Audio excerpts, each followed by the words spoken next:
الحمد لله الذي خلق الموت والحياة ليبلوهم أيهم أحسن عملا. الحمد لله الذي له ملك السماوات والأرض يحيي ويميت وهو على كل شيء قدير. الحمد لله الذي لا نحصي ثناء عليه وهو كما أثنى على نفسه. وأشهد أن لا إله إلا الله وحده لا شريك له وأشهد أن محمدا عبده ورسوله أرسله بالحق بشيرا ونذيرا وداعيا إلى الله بإذنه وسراجا منيرا صلى الله تعالى عليه وعلى آله وعلى أصحابه وبارك وسلم تسليما كثيرا كثيرا. أما بعد، فأعوذ بالله من الشيطان الرجيم. بسم الله الرحمن الرحيم.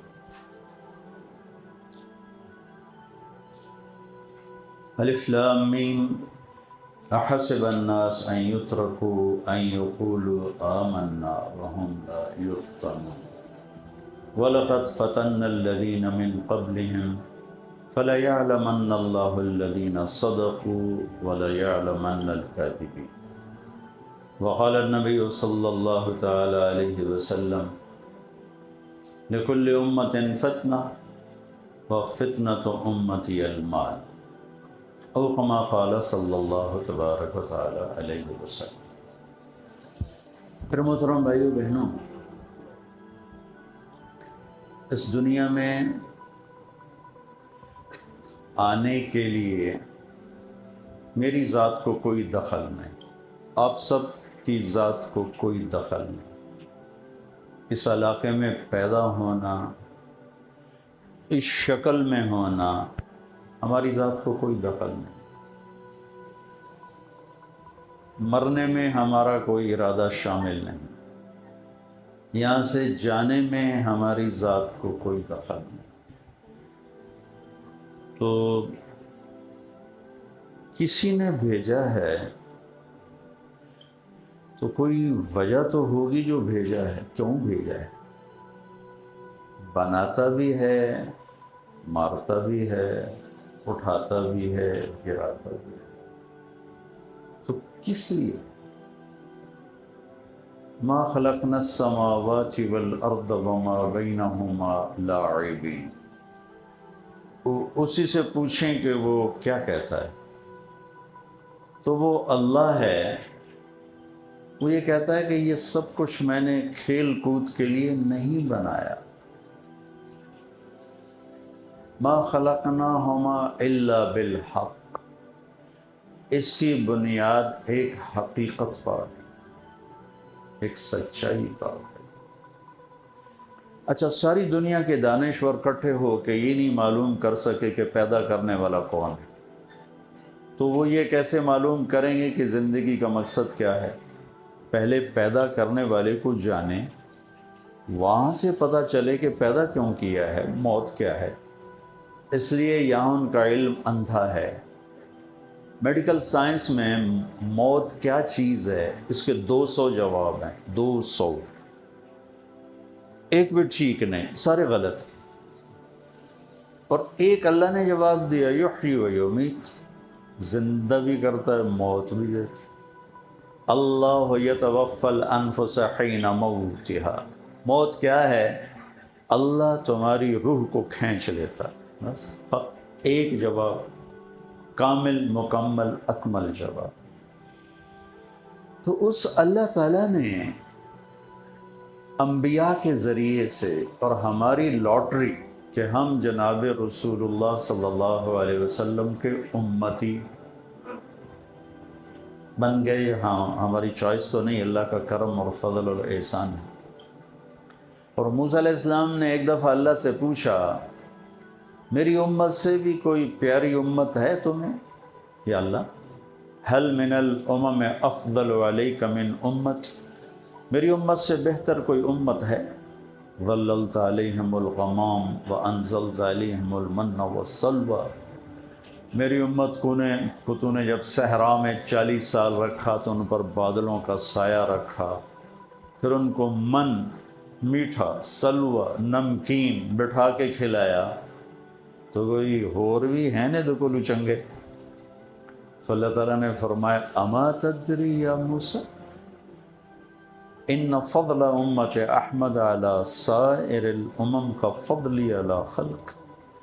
موسیٰ تمہیں پتہ نہیں کہ میرے محبوب کی امت کو ساری امتوں پر وہ عزت حاصل ہے جو مجھے اپنی مخلوقات پہ حاصل ہے۔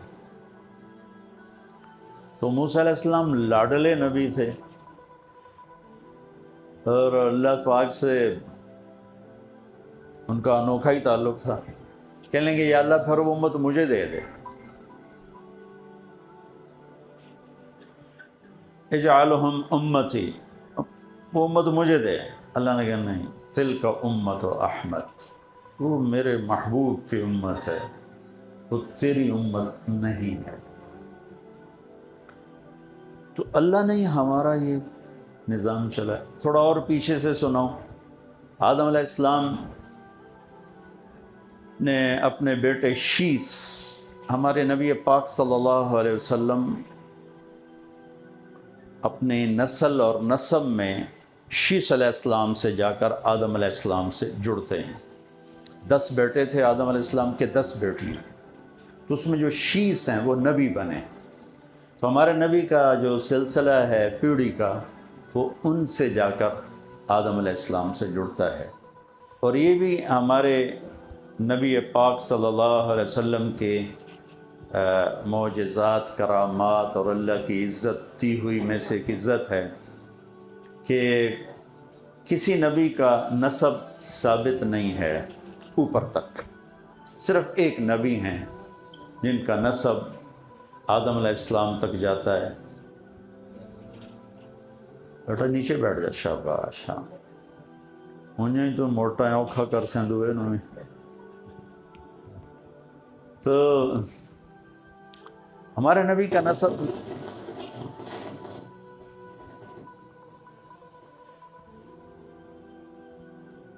شیس علیہ السلام سے جڑتا ہے آدم علیہ السلام کے ساتھ۔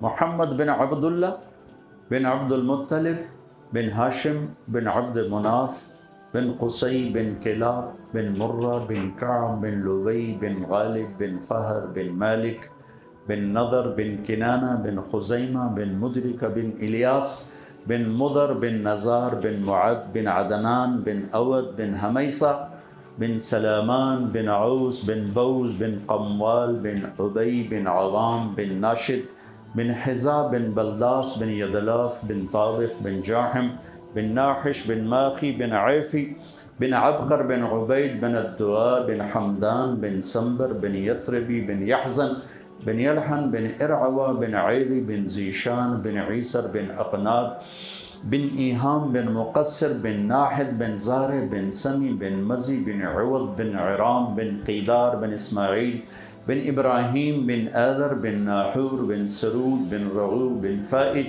بن عابر بن ارفخشاد بن سام بن نوح بن لامک بن متوشال بن ادریس بن یرد بن ملہل ایل بن قینان بن آنوش بن شیس و بن آدم علیہ السلام۔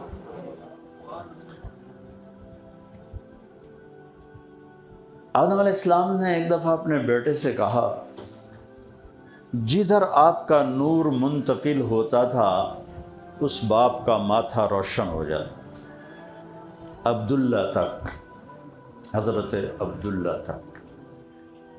حضرت ہاشم آپ کے پردادا مدینہ سے گزر رہے تھے بازار میں، ایک یہودی عورت کی نظر پڑی، اس نے کہا ایک رات گزارتے ہو میرے ساتھ؟ وہ کہنے لگے تم اتنے بڑے سردار کو گناہ کی دعوت دیتی ہو؟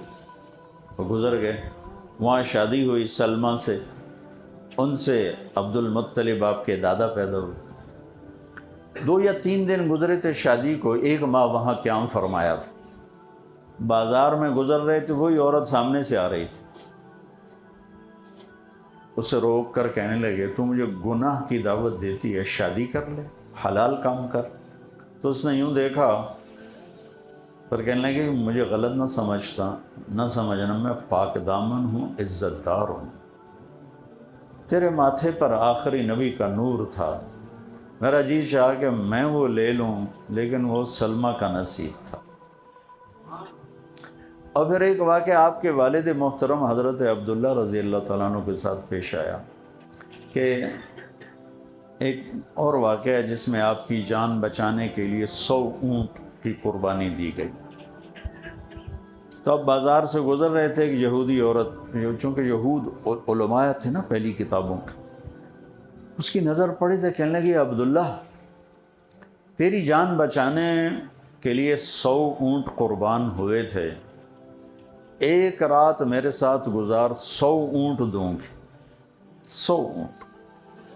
تو انہوں نے اپنے دادا والی بات فرمائی کہ تم ایک عزت دار کو گناہ کی دعوت دیتے، اور ان کی حضرت آمنہ سے شادی ہوگی۔ پھر کچھ عرصے بعد وہ بازار میں ملی تو اس سے فرمایا کہ آؤ ہم شادی کر لیتے، عرب میں تو کئی شادیاں کرنے کا رواج تھا۔ اس نے پھر اپنی بات کو دہرایا کہ مجھے غلط نہ سمجھنا، میں پاک دامن عزت دار عورت، تیرے ماتھے پہ آخری نبی کا نور تھا، میرا جی چاہا کہ وہ میرے اندر آ جائے، پر وہ آمنہ کا نصیب تھا، وہ لے گئی۔ لا حاجت لی فیک، مجھے تیری کوئی حاجت نہیں، کوئی رغبت نہیں۔ اس طرح یہ روشن ستارے کی طرح آپ پشت در پشت منتقل ہوئے، اور جب آپ کی پیدائش بھی ہوئی تو یوں سمجھو اس زمانے کی لیڈی ڈاکٹر جو ہمارے دیہات میں دائیں آنے، دائی نو سدے آئے تھے، دائی نو آ گئی تھے، دائی جاندی پئی ہے، وہ دائیں ہوتی تھیں۔ تو شفا بنت اسد تھیں آپ کی دائی، عبد الرحمن بن عوف کی والدہ، تو اس کے ہاتھوں سینکڑوں بچے پیدا ہوئے۔ تو جب ہمارے نبی تشریف لا رہے تھے ماں کے پیٹ سے، تو جب بچہ پیدا ہوتا ہے تو بہت کچھ اس کے ساتھ نکلتا ہے، غلاظت، اور بچہ بھی اس میں مبتلا ہوتا ہے، لتھڑ ہوتا ہے۔ لیکن آپ جیسے جیسے باہر آ رہے تھے کمرہ روشن ہو رہا تھا، نورانی ہو رہا تھا، اور جسم پر کوئی غلاظت نہیں، ایک مچھر کے پر کے برابر صاف ستھرا، اور پیٹ سے بھی کچھ نہیں نکلا، اور ختنہ ماں کے پیٹ سے ہو چکا تھا، باہر نہیں ہوا۔ ناف اور آنت ملی ہوتی ہے، اس کو باہر کاٹا جاتا ہے، آپ ماں کے پیٹ سے اپنی ناف کو الگ کروا کے باہر تشریف لائے، باہر نہیں کاٹا گیا، اور جو ہی آپ کو ہاتھوں میں لیا پورے کمرے میں روشنی پھیل گئی، نور پھیل گئی، خوشبو پھیل گئی۔ تو آپ کا آنا بھی ایسا نورانی تھا۔ اور پھر اس شفا نے آپ کو ماں کے پہلو میں لٹایا۔ اب اس بچے کی عمر کیا ہوگی؟ 10 منٹ، 15 منٹ، 20 منٹ، میکسیمم آدھا گھنٹہ۔ تو آپ ایسے بے سدھ بچے کی طرح پڑے ہوئے ہیں، وہ پیچھے ہٹی ہیں، تو آپ نے ایک دم پوری طرح کروٹ بدلی اور فل سجدے میں چلے، صرف الٹے نہیں لیٹے، گھٹنے اٹھائے، ہاتھ یہاں رکھے اور ایک لمبا سجدہ کیا، اور اپنی پوری امت کو پیغام دیا کہ سجدے اور نمازیں لے کر آؤں گا، چھوڑنا نہیں۔ لیکن اللہ نے دنیا پھرائی ہے، اور یہ ملک چپا چپا، صحرا بھی، دیہات بھی، شہر بھی، پہاڑ بھی، دامن بھی، کوسار بھی، 10% سے زیادہ نمازی کوئی نہیں، 90% مرد عورت نمازیں چھوڑ چکے۔ اور میرے نبی نے آتے ہی سجدہ کر کے بتایا تھا، نماز لے کر آیا۔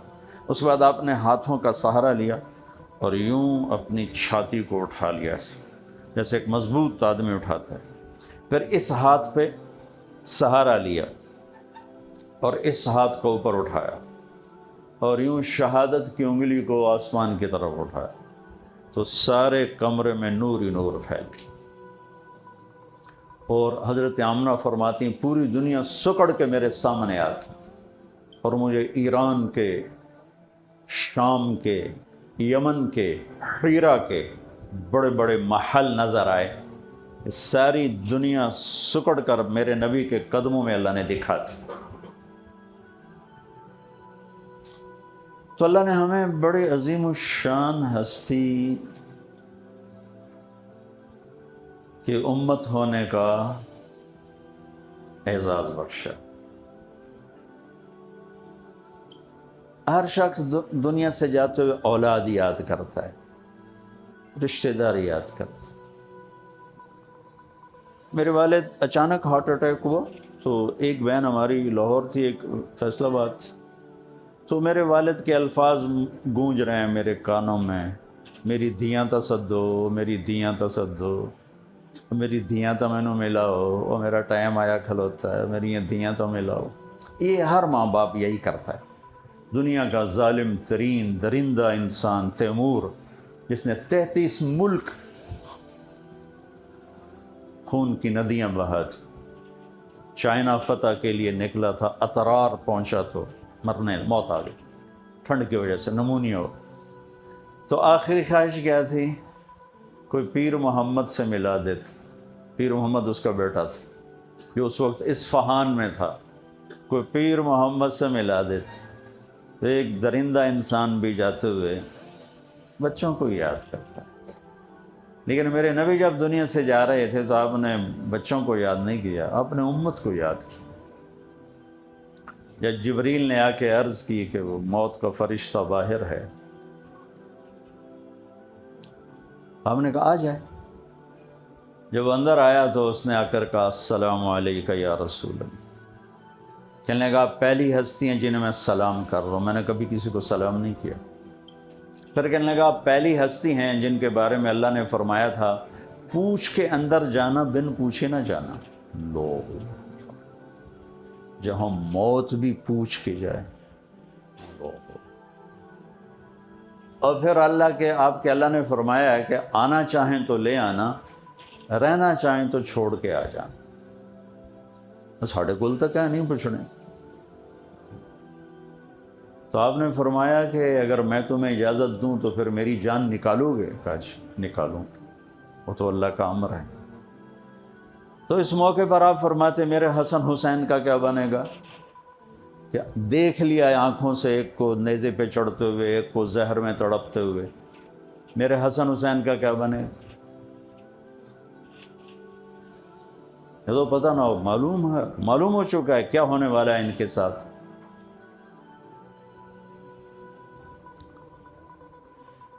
اشراق کے بعد پہلے بیگمات کو بلایا، ملاقات کر کے رخصت۔ اما عائشہ کے گھر میں تھے، اور عائشہ رضی اللہ عنہ اس طرح تشریف فرما تھی، اور آپ ان کے سینے پر یوں سر رکھ کے، یہ آپ کے دراز ہونے کی کیفیت تھی، اس طرح۔ پھر بیٹی کو بلایا اور رخصت کیا۔ ہاں، بیگمات کو نہیں بتایا میں جا رہا ہوں، بیٹی کے کان میں بتایا جا رہا ہوں۔ وہ رونے لگیں تو کہا رو نہیں، سب سے پہلے تو ہی آئے گی میرے پاس۔ 6 ماہ بعد 24 سال کی عمر میں اپنے باپ کے پاس چلی گئی۔ پھر علی کو بلایا رضی اللہ تعالیٰ عنہ علیہ السلام، تو ان کا سر اپنی گود میں رکھا اور ان کے سر پر کمر پہ ہاتھ پھیرتے رہے، دعا دیتے رہے، پھر ان کو رخصت کر دی۔ آخر میں بچوں کو بلایا۔ حسن کو سیدھے ہاتھ سے لیتے تھے، حسین کو الٹے ہاتھ سے لیتے تھے، بڑے چھوٹے ہونے کے فرق۔ یوں لیا تو آنکھوں سے آنسو جاری ہو گئے، اپنے آنسو نہیں روک سکے۔ ایک کو تڑپتا دیکھا، ایک کو نیزے پہ چڑھتا دیکھا۔ اب جبریل آ چکا ہے اور ملک الموت کھڑا ہے، جی آپ فرمائیں کیا کرنا ہے؟ تو آپ نے جبریل کو دیکھا، بول بھائی جاواں کے رواں؟ تو جبریل نے کہا یا رسول اللہ تو ملاقات کے شوق میں ہے۔ تو میرے نبی نے فرمایا اچھا جاؤ، پہلے اللہ سے پوچھ کے آؤ، میرے بعد میری امت کے ساتھ کیا کریں۔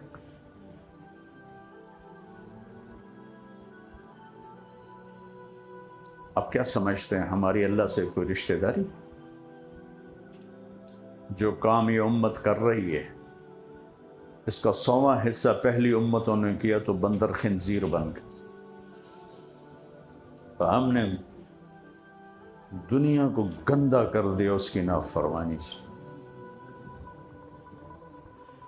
بیچ میں میرے نبی کا آنسو ہیں جنہوں نے اللہ کی قہر کو پیچھے ہٹا دیا کہ کیا کرو گے میری امت کے ساتھ، جاؤ پوچھ کے آؤ۔ اس کا جواب آیا کہ آپ کی امت کا ساتھ دیں گے، یہ وہ وعدہ ہے جو میرا اللہ نبھا رہا ہے۔ ہمارے بندر خنزیر بننے میں کیا دیر تھی، صرف مچھلی کھائی تھی موسیٰ علیہ السلام کی قوم نے، دریا کی مچھلی، نہ کسی دی ملک، نہ کیوں دا مالک جڑا مرضی کنڈی پاوے تے چھکتے کٹتے کھا لے۔ اور اللہ نے چھوٹا سا امتحان لیا، ہفتے کو نہیں کھانی، اتوار سوار منگل بدھ جمعہ جمعہ کھاؤ۔ وہ باقی دن آتی نہیں تھی، ہفتے کو آتی تھی، میں کنڈیاں ڈالیں اور ہفتے کو پکڑتے اتوار کو کھاتے۔ تو اللہ نے ساری قوم کو بندر اور خنزیر بندر بنا دیا، کونوا قردۃ خاسئین۔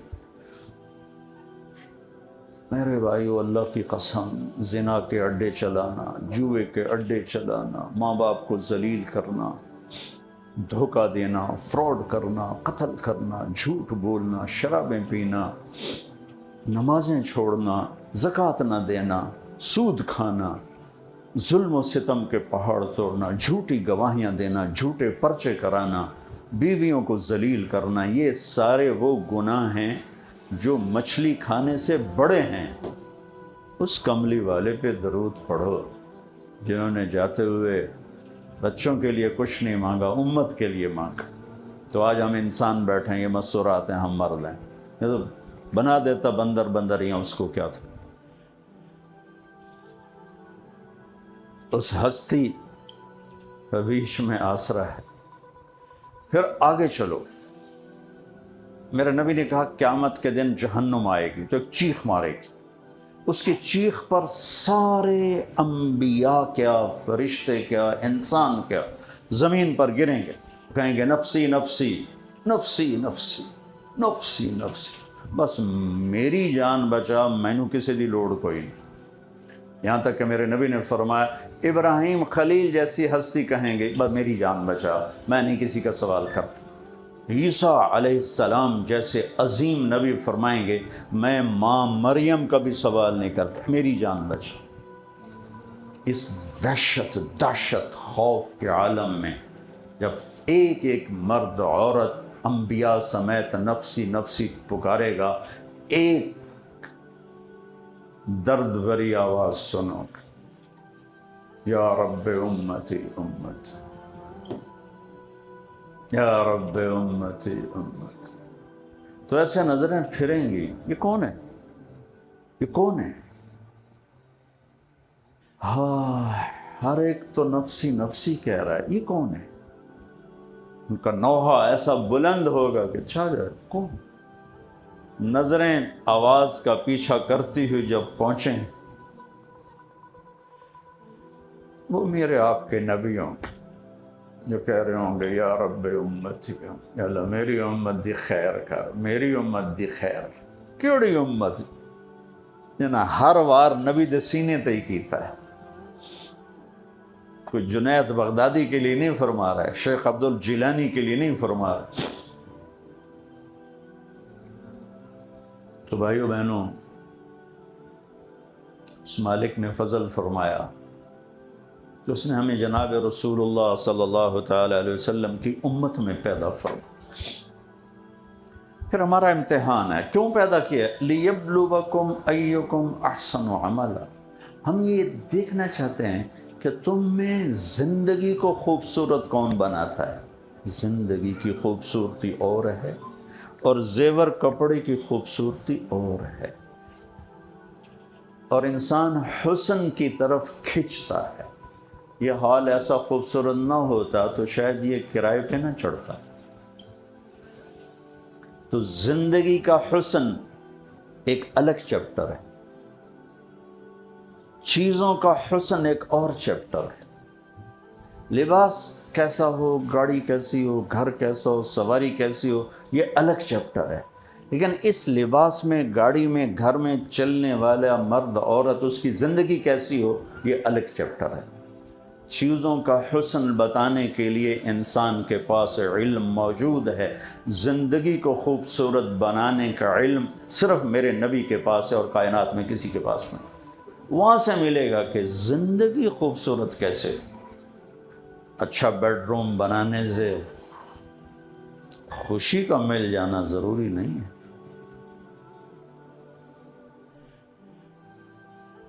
وہ صرف میرے محبوب زندگی لے کر آئیں۔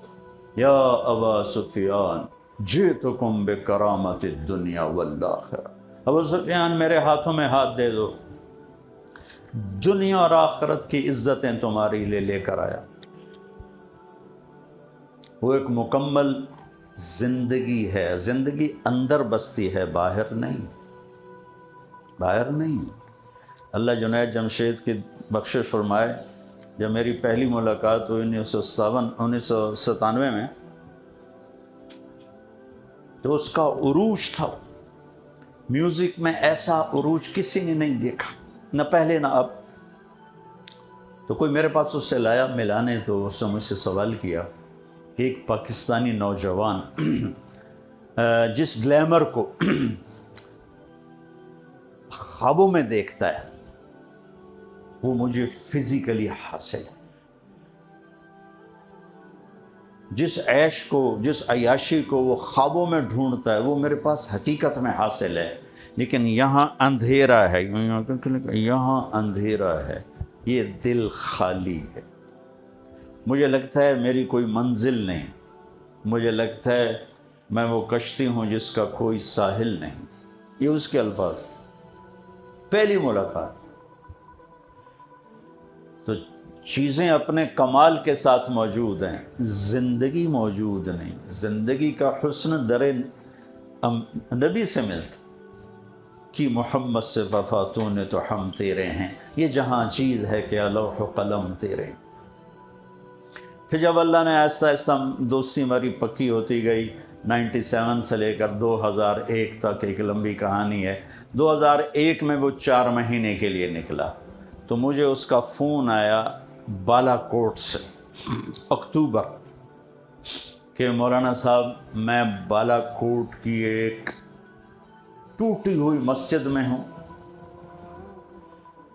پھٹی ہوئی چٹائی ہے، اس پر میں لیٹا ہوا ہوں، اور جس سکون کو میں 5 اسٹار ہوٹلوں میں ڈھونڈتا تھا وہ مجھے یہاں پھٹی چٹائی میں مل رہا ہے۔ مجھے لگتا ہے میں ہوا میں اڑ جاؤں۔ اللہ اس کی بخشش فرمائے۔ اس کے الفاظ میرے کانوں میں گونج رہے ہیں۔ میں چاہتا ہوں میں جب مروں تو اللہ مجھ سے راضی۔ میں نے اس کا جنازہ پڑھایا، میں نے زندگی میں ایسا جنازہ نہ دیکھا نہ پڑھا، کہ جیسے اللہ نے اعلان کر دیا ہاں میں اس سے راضی۔ تو بھائی بہنوں، میرے نبی کی زندگی ایک خوبصورت مکمل پیکج ہے، جس کو اپنا کر جوان، بوڑھا، مرد، عورت، مالدار، فقیر، سب اپنی زندگی کی خوبصورتی کا مزہ لے سکتے ہیں۔ گھر تو کسی کا کچا ہوگا، کسی کا پکا ہوگا، کسی کے پاس سائیکل ہوگا، کسی کے پاس مرسڈیز ہوگی، لیکن زندگی کا حسن نہ سائیکل میں ہے، نہ مرسڈیز میں ہے، نہ ہواؤں میں اڑنے میں ہے، نہ قیمتی لباس میں ہے۔ وہ میرے محبوب مصطفیٰ صلی اللہ علیہ وسلم کی پاکیزہ زندگی۔ اس میں سے ایک چیز ابھی ڈسکس ہو رہی ہے، میں نے تھوڑی سی تمہید اس لیے باندھی کہ میں پتہ چلے کہ وہ ہے کیا ہستی ہے جس کی طرف سے یہ بات جو میں کہنے والا ہوں۔ میرے اللہ نے فرمایا کہ تمہارے مال اولاد تمہارے لیے فتنہ۔ میرے اللہ نے فرمایا کہ میں ضرور تمہیں فتنے میں ڈالوں گا۔ میرے نبی نے فرمایا میری ہر امت کا ایک فتنہ، میری امت کا فتنہ مال۔ فتنہ کا لفظ اردو میں اور ہے، عربی میں اور ہے۔ میرے بات سمجھ؟ ہم سب فتنہ سمجھتے ہیں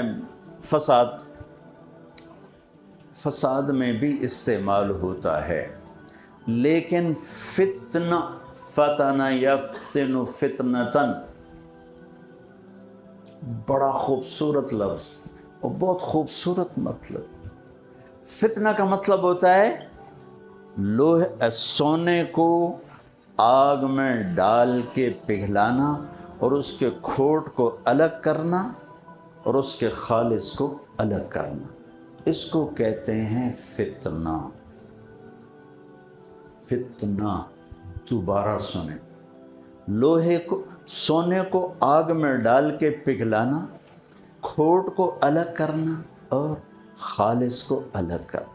زندگی میں ایک دفعہ میں نے ایک سونار کے پاس بیٹھ کے یہ تماشا دیکھا تھا کہ کس طرح پھر وہ کھوٹ الگ کرتے ہیں، خالص کو الگ کرتے ہیں۔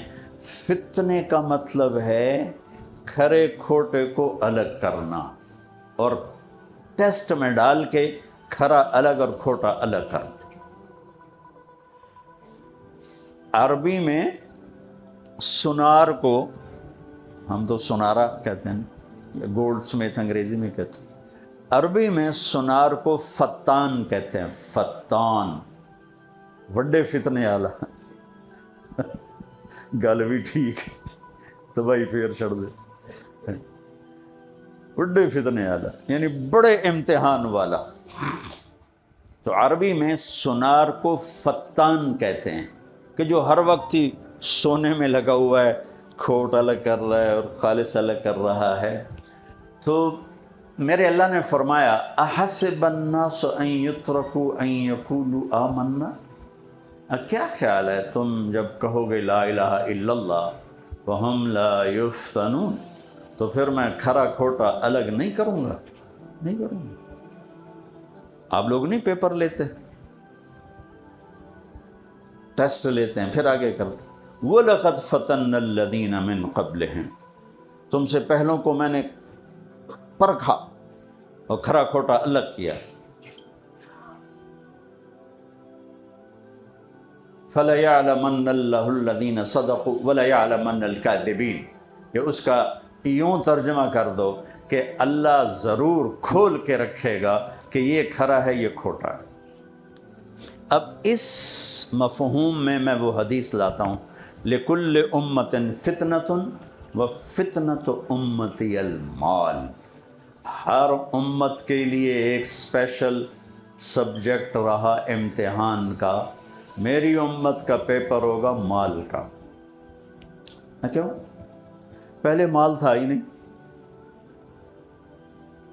اور پہلے مال سے نفع اٹھانے کی شکلیں نہیں تھیں۔ گرمی سے بچنے کا بادشاہ کے پاس بھی سبب کوئی نہیں ہے اور غریب کے پاس بھی کوئی نہیں، اور سفر یہاں سے لاہور جانا ہے تو بادشاہ بھی گھوڑے تے ہی جانا ہے، چک چک کر دیں، تو نہ ہوا سے بچاؤ، نہ گرمی سے بچاؤ، نہ سردی سے بچاؤ۔ غریب نے بھی گھوڑے پر ہی جانا، چلو او کھوتے تے لگا جیسی وہ گھوڑے تے لگا گا، کیڑا فرق ہے۔ گھروں کی سہولتیں، سواریوں کی سہولتیں، لباس کی سہولتیں، وہ استعمال ہی کوئی نہیں، لہذا وہ بڑی عیاشی کی، خالص ہیروں کا ہار پہن لیا، موتیوں کے ہار پہن لیے، تاج میں کوہ نور سجا لیا، یہی ہے۔ مال کا استعمال کوئی نہیں تھا، نہ گھر، نہ سواریاں، نہ یہ سہولتیں، نہ یہ آسائشیں۔ کوہ نور، ہیرے کا نام سنا؟ میں نے وہاں انگلینڈ میں دیکھا، دو دفعہ جا کے، وہ وکٹوریا کے تاج میں، لیکن اس کو انہیں 3-4 ٹکڑوں میں تقسیم کر دیا ہے۔ علاؤ الدین خلجی بہت اچھا بادشاہ گزرا ہے انڈیا کا، خلجی خاندان، خاندان غلامہ کے بعد خلجی آئے تھے، جلال الدین، پھر اس کا بھتیجا علاؤ الدین۔ تو اس نے دکن کو فتح کیا، تو اس میں دیوگری ایک ریاست تھی، اس کی فتح۔ جب خزانے کا دروازہ کھولا تو اس میں یہ ہیرا پڑا تھا، یہ اتنا بڑا تھا کہ اس کو دیکھ کر علاء الدین کے منہ سے نکلا کوہ نور، یہ تو نور کا پہاڑ ہے، وہاں سے اس ہیرے کا نام پڑا کوہ نور۔ پھر جب انگلینڈ نے فتح کیا انڈیا کو تو یہ ہیرے کو وہ بحری جہاز کے ذریعے سے انگلینڈ پہنچا دیا۔ تو مال کے اظہار کا کوئی سبب بہت کم ہے، بہت کم ہے، بہت تھوڑا ہے۔ جب اللہ نے دنیا کا علم کھولا اور ہر چیز کی عجب سے عجب شکل بنی تو پیسے کی دوڑ لگی۔ یہ امت تھی اس وقت موجود۔ تو میرے نبی نے اس وقت فرمایا تھا جب کچھ بھی سامنے نہیں تھا، لیکن آپ تو آگے تک دیکھ رہے تو گل ہی کوئی نہیں، آپ نماز پڑھا رہے تھے تو آپ آگے چل پڑے، مصلی پر نماز میں آگے چل پڑے اور چلتے چلتے دیوار تک چلے گئے۔ محراب نہیں ہوتا تھا، ٹھیک ہے، محراب اور مینار یہ میرے نبی کے دور میں نہیں تھا، محراب اور مینار بنایا حضرت عمر بن عبدالعزیز جو اموی خلیفہ تھے، انہوں نے۔ تو آپ نماز پڑھا، چلتے چلتے چلتے چلتے وہاں چلے گئے، پھر تھوڑی دیر وہاں گئے، پھر وہاں سے ہٹتے ہٹتے ہٹتے ہٹتے ہٹتے پھر مصلی پر آ گئے۔ تو جب نماز سے فارغ ہوئے تو پہلی صف کے لوگ تو دیکھ رہے تھے کہ یا رسول اللہ اج تسا کی کیتا، نماز ہے جی کدی اگاں ٹور پے کدی پچھاں ٹور پے، اگے تک تمہیں کدی ویکھیا نہیں یہ کام کر دیں۔ تو آپ نے کہا جب میں نماز پڑھ رہا تھا نا تو اللہ نے میرے سامنے جنت کھول دی، تو میں نے جنت کے انگوروں کے گچھے دیکھے لٹکے ہوئے جو دیواروں سے باہر آ رہے تھے۔ جنت کہاں ہے؟ 7ویں آسمان پر۔ میں تو یوں سیدھا دیکھ رہا ہوں تو ادھر ادھر نظر نہیں آ رہا، پیچھے کدو ویکھاں دیوار تو پر کتوں ویکھاں۔ اور میرے نبی کو اللہ نے وہ آنکھ دی ہے کہ مجھے جنت نظر آ رہی تھی، تو مجھے اس کے انگوروں کے گچھے نظر آ رہے، تو میں آگے چلا گیا، ان کو دیکھتا دیکھتا آگے چلا گیا۔ پھر ایک دم میرے اللہ نے مجھے جہنم دکھائی۔ جنت 7ویں آسمان سے شروع ہوتی ہے اور اس کی چھت اللہ کا عرش بنتا ہے، اللہ کا عرش بنتا ہے۔ اور پھر اللہ نے مجھے جہنم دکھائی تو اس کی آگ، اس کے شعلے، اس کی بھڑک کو دیکھ کر میں ڈرا اور میں ہٹتے ہٹتے ہٹتے ہٹتے میں پیچھے آ گیا۔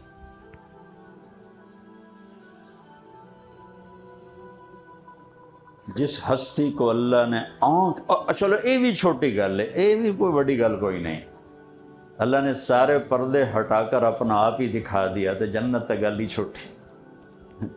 موسیٰ علیہ السلام پہ تجلی پڑی تو بے ہوش ہو کے ڈھٹے اٹھیا ہی نہ گیا، پتہ نہیں کب ہوش آیا، اور اللہ نے ایسے پردے ہٹا کر کہا السلام علیک ایھا النبی ورحمۃ اللہ وبرکاتہ۔ اللہ اکبر، اے میرے محبوب نبی، آپ کا رب آپ کو سلام پیش کرتا ہے۔ سبحان اللہ، اللہ اکبر۔ تو میرے نبی کی نظر تو بہت آگے جا رہی تھی، اس لیے آپ نے کہا میری امت کو اللہ آزمائے گا مال میں کھرے کھوٹے کو الگ کرے گا، سخی بخیل کو الگ کرے گا۔ ایک پیسے کا تصور ہے سرمایہ دارانہ نظام میں، جس کو ایڈم سمتھ نے پیش کیا۔ انگلستان ایڈمبرا کا تھا، 1795 میں اس کا انتقال ہوا، 1723 میں پیدا ہوا، 1795 میں وہ مرا ہے، اور ویلتھ آف دا نیشن اس کی کتاب تھی کہ بھائی مال میرا ہے، جیسے مرضی کماؤ، جیسے مرضی خرچ کرو۔ ایک یہ مال کا تصور ملا، میرا مال ہے، میں جیسے مرضی کماؤں اور پھر میں جہاں مرضی خرچ کروں، نہ مجھے کمانے میں کوئی پوچھ سکتا ہے نہ مجھے خرچ کرنے میں کوئی پوچھ سکتا ہے۔ اس نظریے کی بنیاد جہالت پر تھی، کیونکہ علم وحی کو کہتے ہیں، علم وحی کو کہتے ہیں۔ نبی کی زبان سے نکلو لفظ چیلنج نہیں ہو سکتا۔ طارق جمیل دی گال تب ہمیں کتے مار چھڑو، لیکن نبی کی بات چیلنج نہیں ہو سکتی، کیونکہ اس کی زبان پہ اللہ بولتا ہے، ما ینطق عن الہوی ان هو الا وحی یوحی۔ کہ میرے نبی کی زبان کا بول، اس پر خود رب بولتا ہے، تو اس کو چیلنج کیسے کریں؟ اس پر سرمایہ دارانہ نظام وجود میں جس میں استحصال اور غریبوں کے حقوق غصب اور مالداروں کا میں شروع سے چلا آ رہا تھا. اس نے اس کی ایک آئیڈیالوجی دے دی. یہ نہیں کہ سرمایہ دارانہ نظام وہاں سے اس سے پہلے ہی تھا. اس نے اس کو ایک سائنس بنا کے پیش کر دی. کسریٰ ایران کے بادشاہ کے محل میں داخل ہونے کی بہت سی شرطوں میں سے ایک شرط یہ تھی کہ اس کے سر کی ٹوپی کی قیمت کم از کم 1,00,000 درہم ہونی چاہیے, ورنہ وہ محل میں داخل نہیں ہو سکتی. اس کے رد میں ایک دوسری جہالت آئی. وہ کارل مارکس نے اس کی رد میں نظریہ پیش کیا کہ مال کسی کا نہیں, مال سرکار کا ہے. 1818 میں وہ پیدا ہوا اور 1883 میں اس کا انتقال ہوا وہیں لندن میں. یہودی تھا لیکن اس کو جلایا گیا. اس نظریے کو, پہلے نظریے کو لیا یورپ نے, باقی دنیا نے. اس نظریے کو لے لیا لینن نے, اور اس نے جب فتوحات 1917 میں ایک ریاست قائم کی تو اس نے اس کی بنیاد سوشلزم پر رکھی کہ مال کسی کا نہیں سرکار کا ہے. وہ اس سے بڑے ظالم نکلے. 1924 میں وہ مرا اور اسٹالن جو تھا وہ اس کی جگہ جب بنا ڈکٹیٹر, اور 1953 میں اس کا انتقال ہوا تو اس نے اس 29 سال میں 1 کروڑ آدمی ذبح کر دی. 1 کروڑ آدمی ذبح کر دی. کہ مال کسی کا نہیں, مال سرکار کا ہے. مال میرا ہے, کسی کا نہیں, جیسے مرضی خرچ کرو. یہ دونوں نظریات سے ہٹ کر میرے اللہ نے میرے نبی کی زبان سے ہمیں ایک معتدل, کامل, اکمل, صحیح نظام سکھایا کہ مال اللہ کا ہے.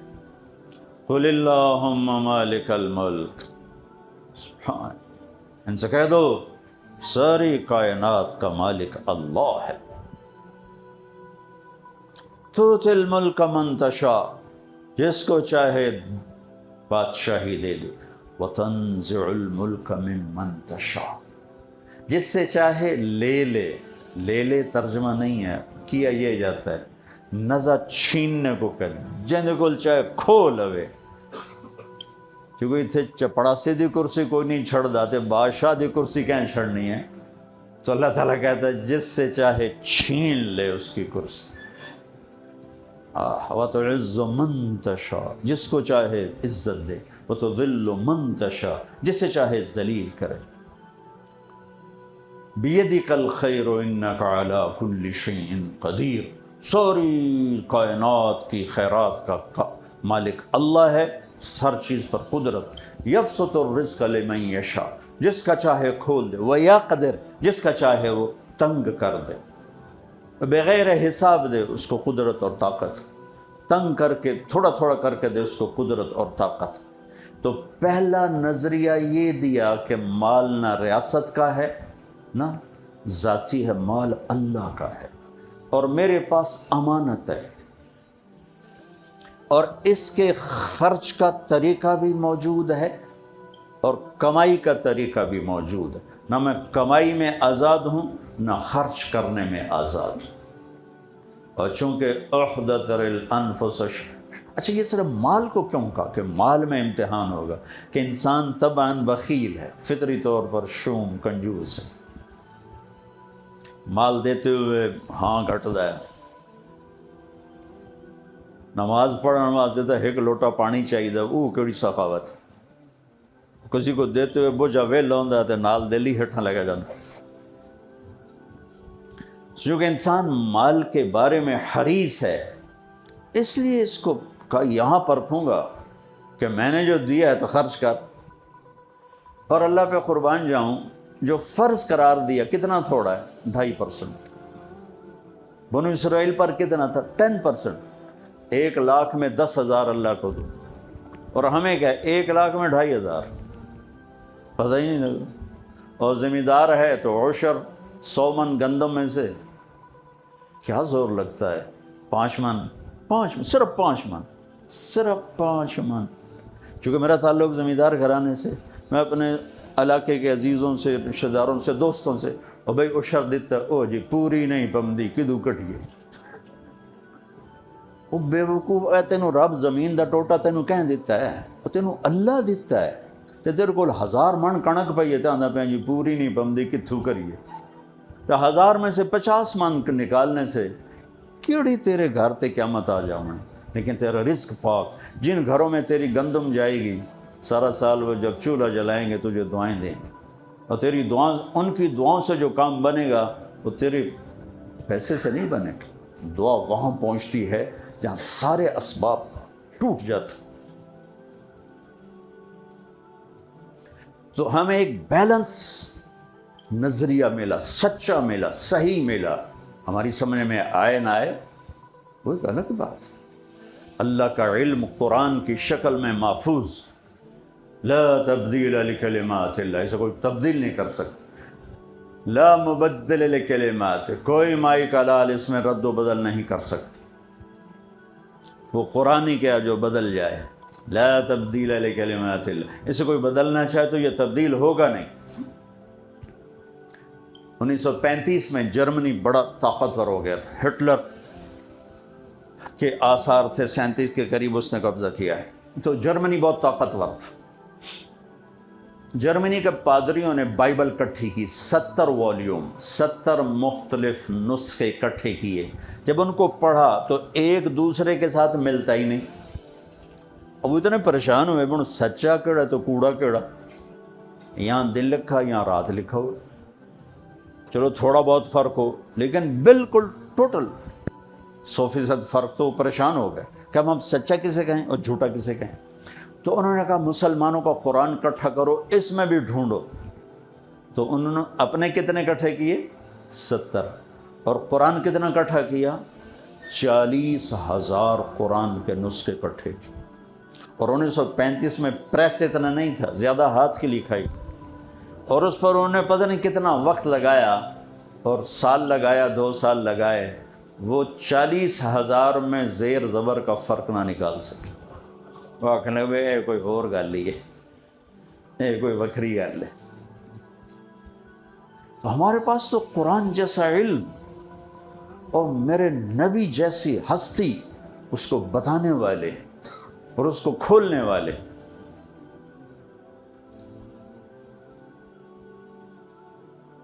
تو میرے نبی پاک صلی اللہ تعالی علیہ وسلم کی امت کا اور بھی ساری چیزوں میں امتحان ہے، خاص طور پر مال، اور آج کا دور ضرورتیں بڑھ گئی ہیں، خواہشات بڑھ گئی ہیں، غریب کو دینے کا حوصلہ نہیں ہے، تو ڈاکٹر صاحب تک عملہ ہو کے 22 ارب سنائی کھلوتا، اتنے 22 روپے کوئی نہیں دین، یہ 22 ارب ٹھوکی کھلو۔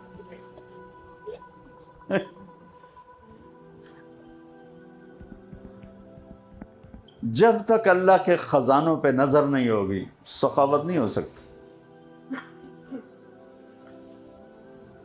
تو میرے نبی نے فرمایا سخی اللہ کے قریب ہوتا ہے، لوگوں کے قریب ہوتا ہے، اور جنت کے قریب ہوتا ہے، اور جہنم سے دور ہوتا ہے، اور بخیل اللہ سے دور ہوتا ہے، لوگوں سے دور ہوتا ہے، جنت سے دور ہوتا ہے، اور جہنم کے قریب ہوتا ہے۔ اللہ سخی سے دوستی توڑتا نہیں چاہے نافرمان ہو، اور بخیل سے دوستی لگاتا نہیں چاہے راتی تہجد پڑھے تے دیاں روزے رکھے۔ بخیل سے اللہ کی دوستی کوئی۔ ایک دفعہ شیطان سے بنی اسرائیل کے کسی بزرگ نے پوچھا، ہمیں ملاقات ہوگی، کہ تیرے یار کتنے، تیرے دوست کتنے؟ کہنے لگا 3۔ ایک شرابی نشے والا،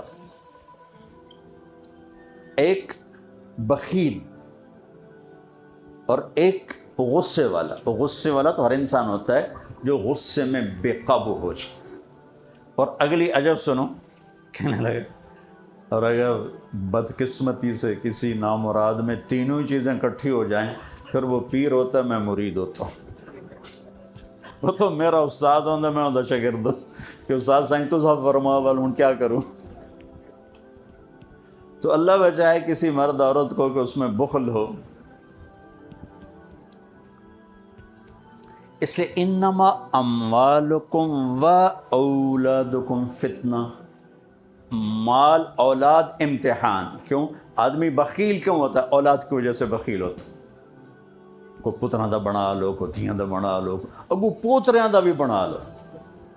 ایسے بے وقوف نسل ہے.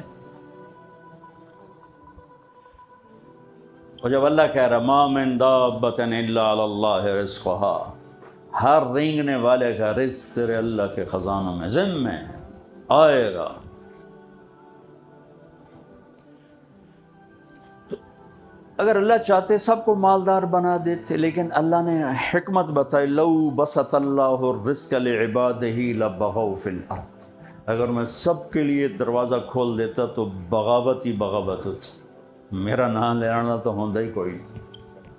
لیتخذ بعضهم بعضا سخریا، پھر اللہ نے کسی کو زیادہ دیا، کسی کو کم دیا، کسی کو درمیانہ دیا، کسی کو بہت زیادہ دیا، اور پیپر میں ڈال دیا کہ میرے نام پہ خرچ کر. زکوٰۃ فرض کر دی اور خرچ کرنے کی ترغیب دے دی. زکوٰۃ کا امر تو 10 دفعہ ہے، اقیموا الصلاۃ وآتوا الزکاۃ، یہ 11 دفعہ ہے. اور خرچ کرو خرچ کرو خرچ کرو 82 دفعہ ہے، 82 دفعہ، کہ غریب بھی خرچ کرے، مالدار بھی خرچ کرے، زکوٰۃ سے بڑھ کے خرچ کر. من لم یہتم بامر المسلمین فلیس منا، جس نے میری امت کی دنیا کی ضرورتوں کا خیال نہ کیا وہ مجھ میں سے نہیں ہے. اور یہ ایک بہت بڑی ضرورت ہے کہ ہمارے ہسپتال صرف حکومت کی کوتاہی نہیں ہے، ہماری کوتاہی کا بھی شکار. سارا الزام حکومت کو کیوں دے؟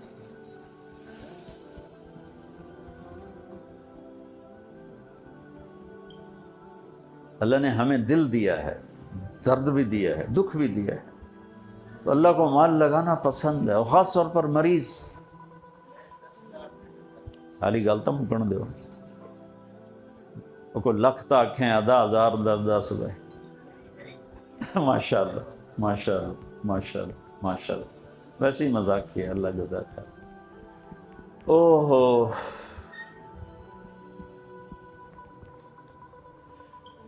عبداللہ بن عبید اللہ بن عباس بڑے سخی گزرے، حضرت عباس کی اولاد. ان سے کسی نے پوچھا اپنے سے بڑا سخی دیکھا ہے؟ کہنے لگے بہت، یہ صحرا کے بدو سارے مجھ سے زیادہ سخی. کہنے لگے کیسے؟ کہ ایک دفعہ میں اور میرا خادم سفر میں تھے، بارش آ گئی صحرا میں، جھڑی لگ گئی، تو ہمیں 1 ہفتہ ایک بدو کے پاس ٹھہرنا پڑا. تو اس نے نا اونٹ ذبح کیا پہلے دن، تو ہمیں کھلایا. اگلے دن دوسرا ذبح کرنے لگا.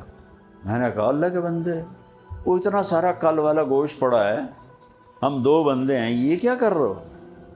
کہنے لگا مہمان کو باسی کبھی نہیں کھلاتا، تازہ کھلاتا. توڑے فریج پرے چوتھے دن دی روٹی بھی کٹ کے گو رکھ دے، گرم گرم کر کے لے بھائی مگرو لائے ہو پرانے.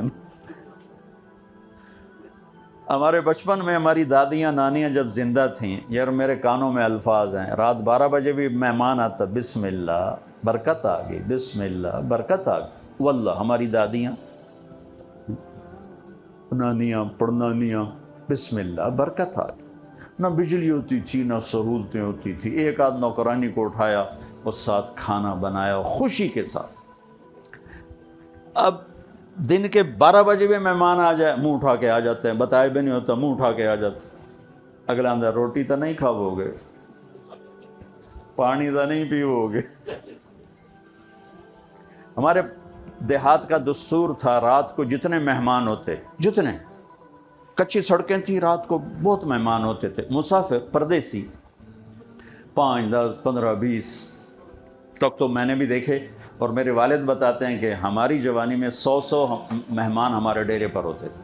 سب کو دودھ پلانا ایک ثقافت تھی. سب 100 بندے 100 نو دودھ پلاونا، چونکہ مویشی بہت زیادہ ہوتے تھے. تو وہ ہمارے دادے کے زمانے کا ایک مہمان آ گیا، چچا لال.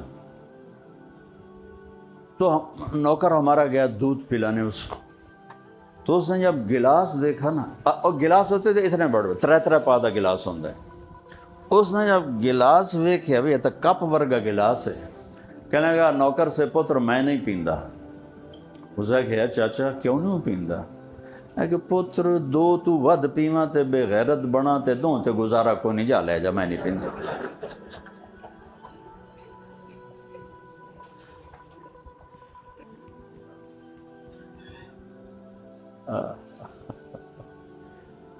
انہوں نے کہا میں مہمان کو بس سے نہیں کھلاتا ہوں. دوسرا ذبح کر دی.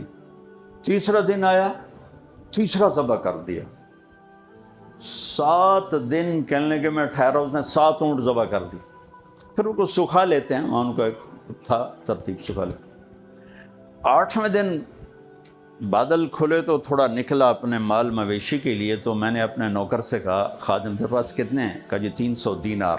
300 دینار میں کو 3000 اونٹ آ جاتے تھے. 300 دینار. کہنے کہ جاؤ اس کی بیگم کو دیکھے آؤ. تو جب گئے دینے تو انہوں نے کہا کہ ہم مہمان سے کچھ نہیں لیتے, آپ تشریف لے جائیں.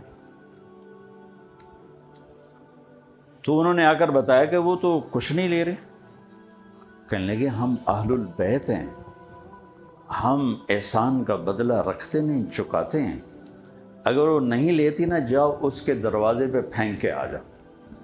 وہ گیا اور ان کے دروازے پہ پھینک کے آ گیا اور فرمانے ہم دونوں چل پڑے. کچھ دور نکل گئے تھے تو پیچھے سے بدو کے نعرے سنائی دیے, رک جاؤ رک جاؤ رک جاؤ. تو اپنے اونٹ کو بھگاتا ہوا آ رہا تھا. قریب آیا تو اس کا سانس پھولا ہوا. کہنے لگا یہ اپنی تھیلی واپس لو. فرمان لگے کیوں؟ کہ میں مہمان نوازی کو بیچا نہیں کرتا. کہنے لگے یہ مہمان نوازی کا صلہ نہیں ہے, یہ حل جزاء الاحسان الا الاحسان, یہ احسان کا بدلہ احسان ہے. ہم اہل البیت ہیں, ہم احسان کا بدلہ رکھتے نہیں ہیں. تم نے نیکی کی, ہم نے بھی کی. تو اس نے نیزہ سیدھا کر لیا, یہ لینا یا تیرے سینے دے پار کراں. تو ان کے نوکر نے کہا انہیں کر دیں, انہیں پار مہربانی کرو. تو اسے واپس لے لی, جان بچانے کے لیے واپس لے لیا. فرمانے لگے وہ بدو مجھ سے بھی بڑا سخی تھا اور سارا صحرا بھرا پڑا ایسے سخیوں سے. حاتم تائی سے کسی نے پوچھا, حاتم کی سخاوت تو مشہور ہے نا, اپنے سے بڑا سخی کبھی دیکھا؟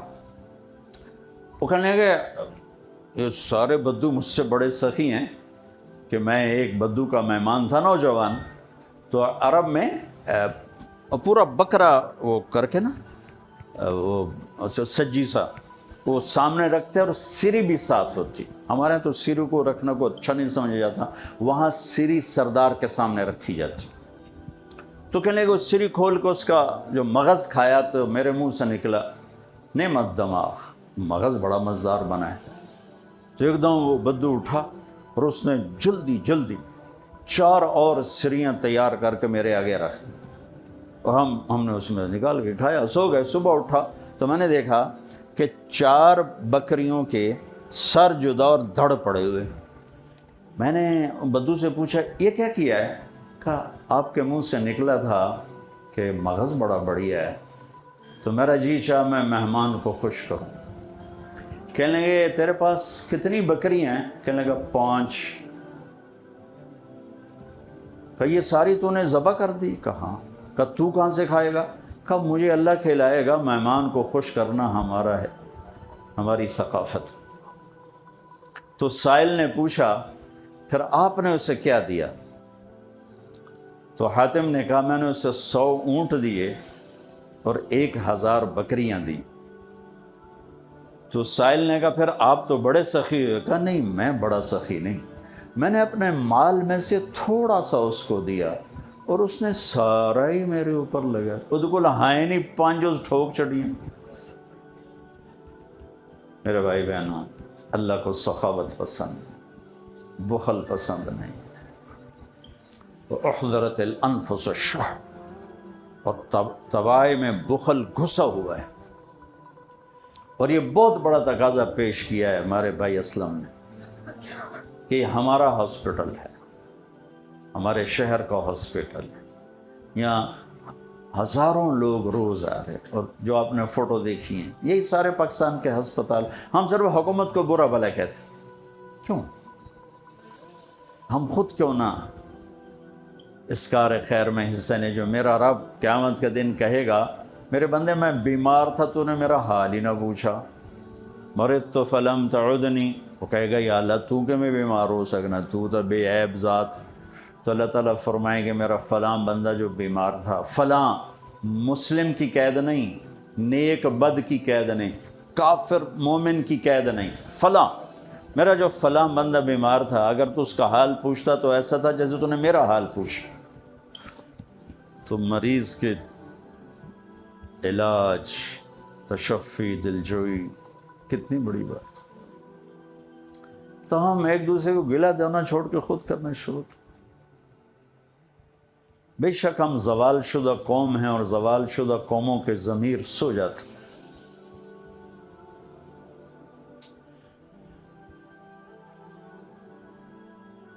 کوئی بڑا ہیوی ناقوس انہیں اٹھائے تو اٹھائے، باقی باتیں کانوں پہ نہیں آ کر پڑتی. میرا دیس ایک نعمت ہے، میرا دیس ایک نعمت،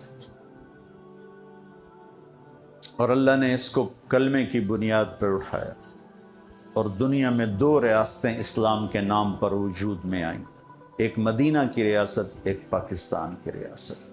اللہ نے اس کے لیے شب قدر مقدر فرمائی، 27 کی رات مقدر فرمائی، جمعے کی رات مقدر فرمائی. یہ اتفاق نہیں تھا. ہم اپنی آزادی 15 اگست منا لیتے، وہ 14 منا لیتے، وہ نہیں ہو سکتا. اللہ نے اس کے لیے شب قدر مقدر فرمائی. اور ساری خامیوں کے باوجود بھی خیر کے بڑے چشمے یہاں جاری ہیں، بڑے چشمے. ورنہ جیسے باطل کی سازش سے یہ ملک ایسے پرزے ہو جاتے. کتنے مخلصین ہیں جن کی محنت، کاوش، دعائیں، رونا دھونا، اللہ اس کشتی کو طوفانوں میں چلا رہا ہے. یہ لوگوں کی مدد کرنا اس ملک کی بقا کا ذریعہ ہے. کسی کی دعا کا لگ جانا ہماری بقا کا ذریعہ ہے.